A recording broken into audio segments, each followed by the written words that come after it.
The world order was made in 1945 at the end of a war. And a civil war can begin a new order inside of a country. The Chinese Civil War began their new order 1949. And so that's like a new beginning. They always come out of wars. And a war is a fight for how the system works. So we'll begin there. After the fight of how the system works, it's a great leveler. It gets rid of a lot of the debts and it starts over. And then there's a new power. In the United States, the New World Order, it was an American world order because the United States won World War II. It had 80% of the world's gold. Gold was money. It had the dominant military power. It had nuclear weapons. And because of that, we began the American world order. They carve up the world. Here are the borders. This group gets this piece and so on and so forth. And then they begin. And by the way, this has happened repeatedly throughout history. And so they start off with those new rules of the game. And you enter a period of peace and prosperity. And it's peace because nobody wants to fight the dominant power. The dominant power won. And there's a change in psychology really that you're dealing with, because quite often these things take place. They take a generation or more to take place, a lifetime. And the people who enter the war do so boldly. But everybody who enters the war and then goes through the war wish they never went through the war because it's so terrible. But they come out and the war is over. They want peace, they want productivity, and so on. And it's a great leveler, less wealth gaps and so on. And they work well together and they build a period of peace and prosperity that is a long period of peace and prosperity. But during that peace and prosperity, more and more prosperity takes place, and they increasingly bet on that prosperity, and people get more in debt. And so you see the debt levels rise, and you see naturally, as prosperity comes, it comes in unequal ways, and some get richer than others. And so wealth gaps rise. And then those wealth gaps increasingly create opportunity gaps because the rich people have more resources to educate their children and of them the benefits. And so that happens over a period of time while the economy gets more indebted. And of course, as time progresses, other countries also rise. Those maybe that even lost the war, like Germany and Japan, they rebuild and they become competitors. And so what was a unique power of having won the war becomes less unique as there was more competition. And then you get a new generation of people who have a different mentality. They get used to those benefits and so on. And they are, let's say, less cautious in their financial behavior and so on. And so the classic ingredient also is that that country that wins the war also has the world's reserve currency. Because, okay, you need a currency to transact internationally.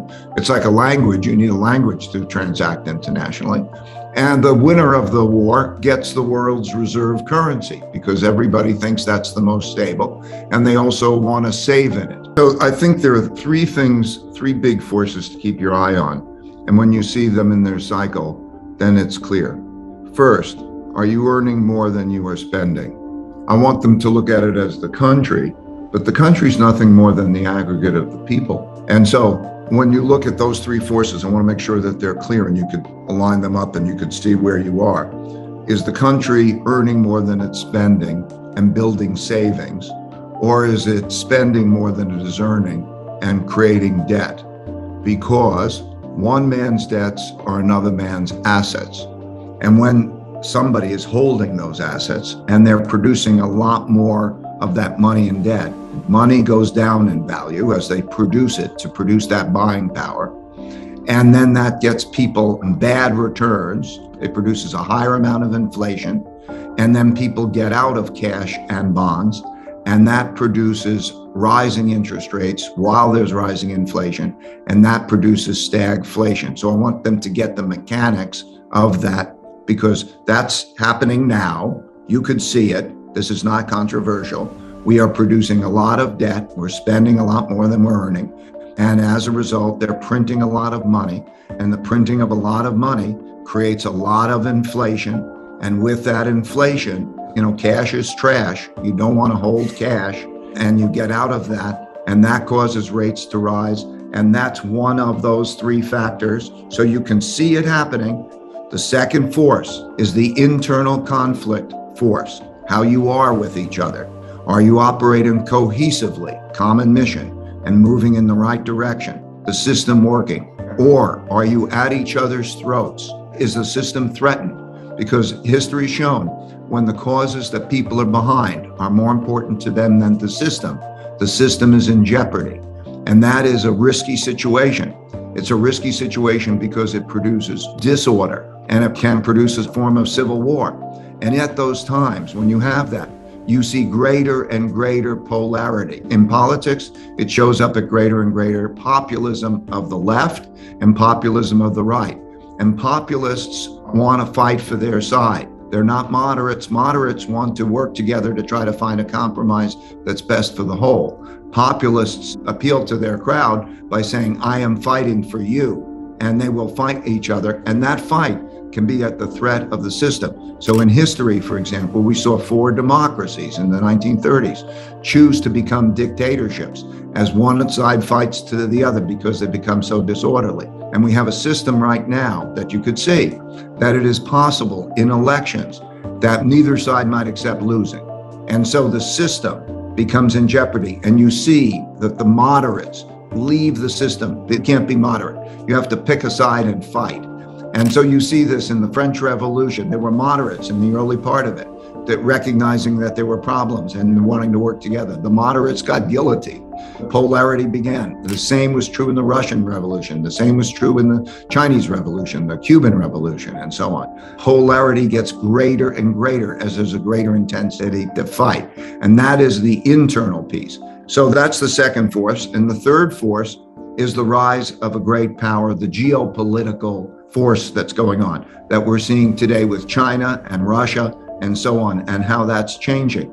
Because when the power of a country diminishes, when we get weaker financially, or how we are with each other, and so on, there are greater vulnerabilities. And there's always the competitive power that learns how to become stronger. Competition always happens. There's the establishment and then there's the new competition. And as they get stronger in all ways, militarily and commercially and so on. And that's the dynamic that we're seeing. The events that happened in the Ukraine, and that is bringing all this development internationally up at a little bit quicker pace. It's the same dynamic. There are two sides and there'll be neutral countries, just like in the war. There was the Allies and the Axis powers, and then there are neutral countries. And so that part is developing. The US conflict part is probably progressing a little bit quicker. On the world order, the developments in the Ukraine, maybe I should put those in perspective. There is a very close relationship, a common objective of the Russians and the Chinese. So there is a competition in the